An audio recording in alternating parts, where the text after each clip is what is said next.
Moving forward with some of the questions from your Delhi University Applied Psychology 2019 paper.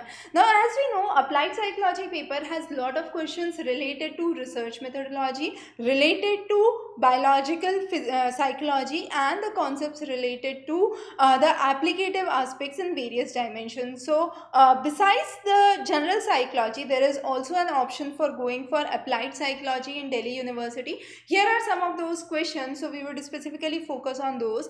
Now, the triglycerides are also known as body fats. When you are having, let's say, your cholesterol report done, you have the HDL, LDL and triglyceride levels that are done.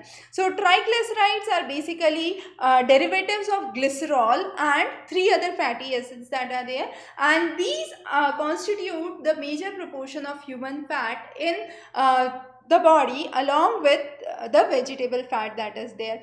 So that is the right option.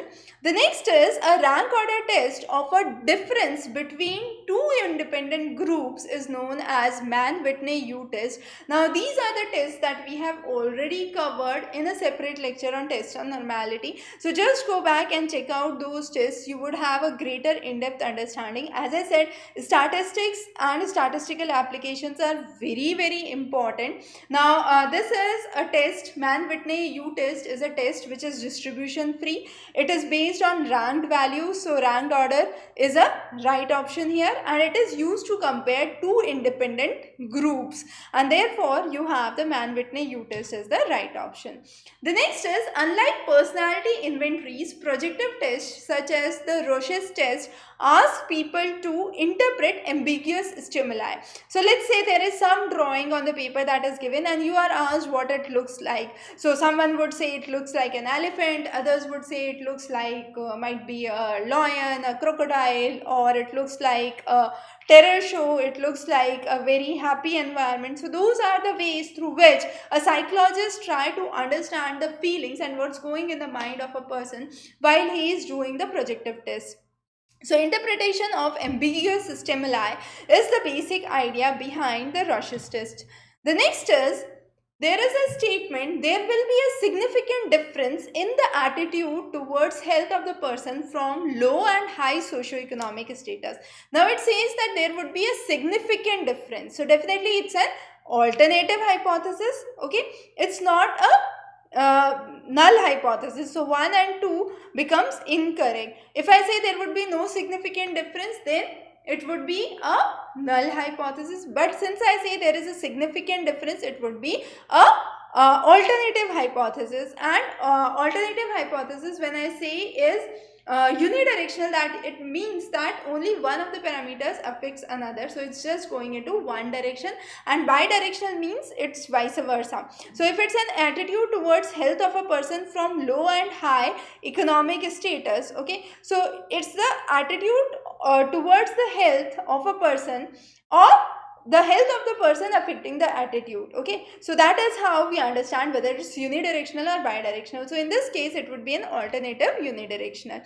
The next is, a family in which calm prevails because all power rests with one parent in the family is known as schism, and schismatic family is a family where one person has a predominant control, we could say, that could be seen.